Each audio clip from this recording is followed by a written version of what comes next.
Alors vous avez expliqué avoir été contacté avant-hier par Matignon, mais vous avez refusé l'invitation. Vous ne seriez pas plus utile là-bas ? De censure. Mais pourquoi vous êtes les seuls à être refusé d'y aller? Madame Panot, pourquoi vous êtes les seuls à refuser d'y aller? Pourquoi vous ne le dites pas les yeux dans les yeux, ça, Sébastien Lecornu? Comment se fait-il que vous soyez les seuls à refuser d'y aller? Mais pas de démocratie. Je repose ma question. Pourquoi vous le dites pas vis-à-vis de l'élection précédente? Je repose ma question. Pourquoi vous êtes les seuls? Les socialistes y vont dans une heure, les écologistes y vont, même le Parti communiste y va. Pourquoi vous n'y allez pas? Pourquoi? Vous entendez, mais qu'est-ce que vous dites aux socialistes qui, eux, ont accepté de s'y rendre, sans sectarisme, disent-ils, pour défendre leurs idées, pour pousser, par exemple, plus de justice fiscale, une modification de la réforme des retraites Mais on parle de faire avancer des idées, là, avoir un gouvernement tous les 3 mois? Ma question, c'est si les socialistes obtiennent des avancées, par exemple, sur une taxe sur les plus riches, est-ce que vous censurez quand même Sébastien Lecornu ou vous pouvez reconnaître que ça irait dans le bon sens? Donc je n'en attendez plus rien.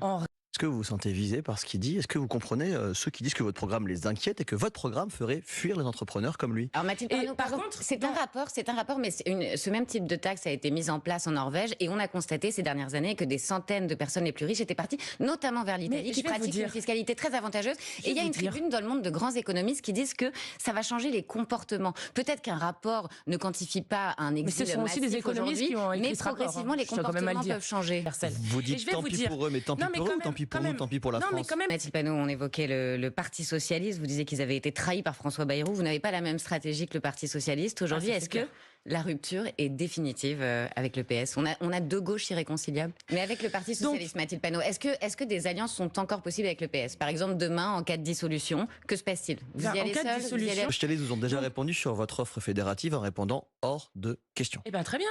Et ça, c'est le Parti Socialiste pour vous ? Une gauche qui était complice du génocide, notamment en livrant des armes à Netanyahou. Est-ce que c'est le Parti Socialiste, cette gauche qui n'est plus de gauche? Moi, évidemment. Et vous pourriez mettre des candidats face à un candidat socialiste en cas de législative? Mais vos sympathisants, vos militants veulent l'union. Je ne sais pas si vous les entendez. Le député LFI Adrien Clouet les a entendus. Il s'est fait huer à la fête de l'UMA, justement parce qu'il défendait une candidature insoumise seule. Écoutez, vous entendez ces huées. Comment vous expliquez cette réaction épidermique de la salle? Vous n'êtes plus assez attractif. Vous savez que vous appelez au départ sur les dépenses de l'éducation. Vous espérez que la rue fasse pression sur le président, mais pas de violence, vous dites? Est-ce que vous constatez, vous aussi, ce phénomène de violence contre les policiers et est-ce qu'il faut prendre des mesures pour les protéger?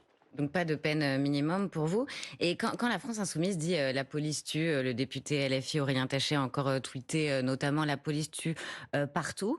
Est-ce que vous avez une responsabilité? C'est ce que pointent vos opposants et notamment Bruno Retailleau qui parle de votre haine anti-flic. Mathilde Panot, Olivier Faure appelle les mairies à hisser le drapeau palestinien le 22 septembre, jour de la reconnaissance de l'État palestinien par la France à l'ONU. Alors vous n'êtes plus d'accord sur rien avec le PS, sauf peut-être sur cette initiative. Et il ne le fait pas. Des drapeaux, pourquoi pas de drapeaux? Drapeau palestinien, drapeau israélien. Jonathan Arfi, le président du CRIF, a répondu à Olivier Faure qu'il n'avait pas le souvenir qu'Olivier Faure avait demandé aux mairies d'afficher, par exemple, des portraits des otages à Gaza. Est-ce qu'il y a un 2 poids 2 mesures? J'aimerais maintenant vous faire écouter Marine Le Pen. Elle était l'invitée hier d'Europe 1. Il veut ce que veut toute la gauche française et européenne, c'est-à-dire refaire des juifs des parias.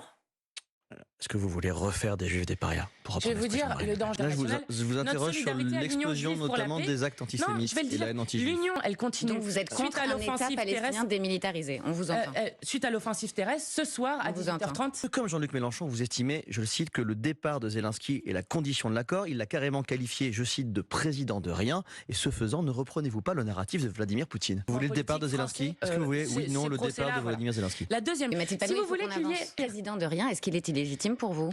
Mais c'est pas une question c'est de nouveau, monsieur Zelensky. On entend Mathilde Panot.